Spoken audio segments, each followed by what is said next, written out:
Folks at home, welcome back to the channel. Today we are going to dive underwater. We are going to talk everything deep cranking. We're going to talk about the crankbaits we use, where we use them, the situations we're looking at, and how we catch more fish in the summer months by using those big plugs. So stay tuned. It's going to be a fun one. We'll see you out there.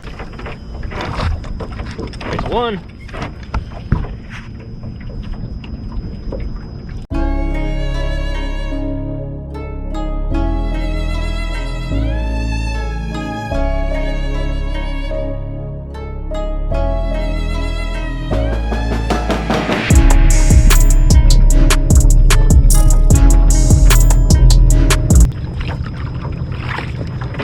Shoo! That's a fatty. Easy. On the crankbait. Main Lake Flats. Cranking. That's a fat one. Alright guys, fishing up north here in northern natural lakes, one of my favorite ways to fish big main lake flats with scattered weed pockets are crankbaits. Now, you have to vary your crankbaits according to the mood of the fish, and you have to vary your crankbait to the depth of water that you are fishing. It's always my goal to tick the top of the weeds in the cover that I am fishing. So if I'm fishing weed in 15 feet of water but the weeds stop at about 8 foot, I want a crankbait that's going to dive to 8 foot. I also want to match the hatch of the crankbait that I'm fishing. So the first bait that I'm going to pick up here is the classic Bomber Model 4A. This bait costs $5, $6. You can find them everywhere, but it's going to get straight up crushed. For whatever reason, the Bomber 4A gets straight up lit. If the water is murky or off colored, I'm going to throw the crawfish pattern color here. If the water is a little bit clear, they really like the fire tiger color. The 4A works really good because it is a subtle crankbait. It's not really loud. It doesn't have a wide action, but it has a nice action that gets bit. I've watched Bill Dance catch 1,000,000 bass on these growing up, and let me tell you, they work. They're a subtle crank, and it's a good way to start fishing crankbaits if you haven't done it before. Just remember on most of these crankbaits to change out your hooks to 2 times strong. Save you trouble in the long run. Next up, if there's any kind of rock in that 8 to 12 foot range, I'm throwing the Spro Rock Crawler. It is a dynamite bait around rock. It pauses great. It comes up. You can see this one right here has been chewed by a ton of smallmouth. It gets bit in the wintertime. It gets bit in the summertime also. It has a wide wandering action. It's built to clang through rocks. If you're fishing riprap or chunk rock, this is a crankbait that you want to throw. And it just gets bit. The wide wandering action also calls in smallmouth. I find really, really good. I fish this crankbait a lot, and it has a nice pause, it has a nice rise, but it also really just calls in fish from a long ways off, and it comes through everything. It comes through weeds great, it comes through rock great, has a nice wide wobbling action when that water's warm, and those fish will get after that bait and really hit it. The next one is a classic. I've had a lot of my wiggle warts here painted to look like bluegill because so much of what I'm targeting up here are bluegill versus crawfish. This is a custom painted wiggle wart right here, and let me tell you, it crushes. It's also the right size. Sometimes size profile is hard in crankbaits. The wiggle wart has a smaller size profile, and it will absolutely get choked. Those Ozark Lakes guys are not wrong for throwing that wiggle wart. It does great around rock and smallmouth. Moving out here into the 10-foot range, you have the Strike King Pro Model 3 and 4.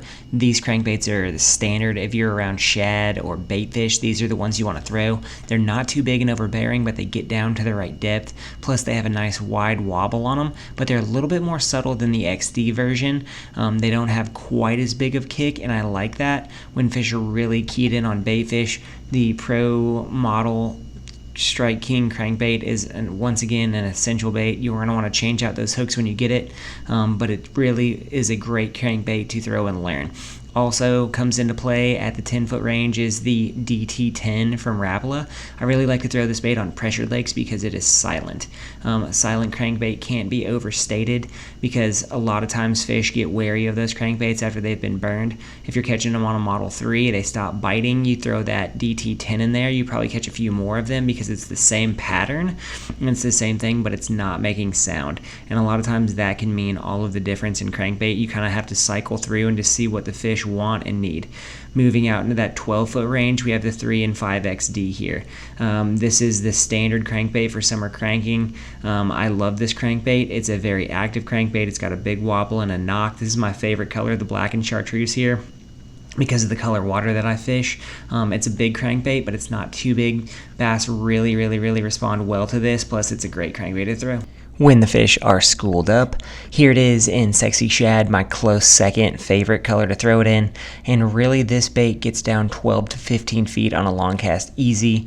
It's a big profile bait. You're going to get a lot of big bites throwing it. Plus you're going to get a lot of smaller catches. You saw earlier in the video, I was throwing a 5XD and catching, 14, 15 inch fish and then 6, 7 inch fish. We'll give it a run too. Always replace your treble hooks. I like the KVD trebles on it. Round bend, definitely give you a bigger and better hook percentage. This bait comes through weeds pretty well. It backs out of a lot of stuff. If you pause it, you hit something, you pause it, it floated up. But really you want to grind this bait, right? It's a bait that works best at speed. It's got a big aggressive thump and wobble, and you can tell when fish hit it. Next up is your Tactical Bassin DD22 by River to Sea. I love this bait because you can absolutely burn it. They built it to speed crank in the wintertime. I love speed cranking all the time. It's a great way to trigger fish in a schooled bite. Plus they've got some amazing colors and patterns on them. Natural color hues are really good this time of the year. They really allow you to target fish who are keyed in on natural bait profiles. The DD22 gets down there too. I can hit the bottom in 20 foot of water easy with this. And it just allows you to target fish that don't normally see this. A lot of guys in northern grass lakes don't do a lot of cranking. So if you have fish that are down in 25 feet of water and you can get to them with a crankbait, you're gonna catch those fish because it's something that they just aren't used to seeing, right? I remember Dewart Lake throwing this in 38 feet of water and catching fish that were coming up to hit it. Here is your deep divers, your Rapala DT14 and DT16. I like to fish these on pressured waters after I'd fished a noisy crankbait through the area. Blackback is my favorite. It's just a great color. Once again, change your stock hooks. I'm throwing these lures on stock hooks right now just to show you what they look like underwater. Always change out those bronze hooks. You don't want to miss the fish of a lifetime on a crankbait because you left the stock hooks on there. It's one of those things about crankbaits that you just got to do. You got to make sure those hooks are sharp every time. Here is a 10XD in red. I really like this when the water is murky and fish are deep. This is a big, heavy thump crankbait. I really like the red and black. Once you get it down there deep too, the bars on the side of this color really are going to stand out. The red won't show up as much. It'll look kind of translucent with those black accents on it. I really like this crankbait. A lot of guys don't throw deep divers in red, but it is a really good thing to do. And if you're in 12 foot of water and you really want to grind down there, you can throw that 6 and 10XD and they will absolutely churn up that bottom and make it. And then here you're out in the abyss, right? Here's the Norman DD22. Huge bill on this bait, big crankbait, will get you the right bites. I like the purple spray back on this one and the solid matte white. It's just the color I have a lot of confidence in. I caught a lot of fish on this at Lake Cumberland when I was growing up. And then here's your Sexy Shad 10XD, big crankbait, big thump, white action. If you guys like what's going on in the channel right now, give us a like, subscribe, get in the comment section, let us know what baits you want to see underwater, what things will help you. Visit our community page on YouTube. Answer those questions on the polls. Let us know how the channel can best serve you in the future. Once again, support us at our links. Omnia Fishing is a channel partner. Support them, support us, allow us to do more. Thanks for hanging out with us today, guys. Hope you enjoyed an underwater look at deep cranks. Throw those crankbaits. Even if you're fishing northern grass lakes, you can catch them. We'll see you out there, guys.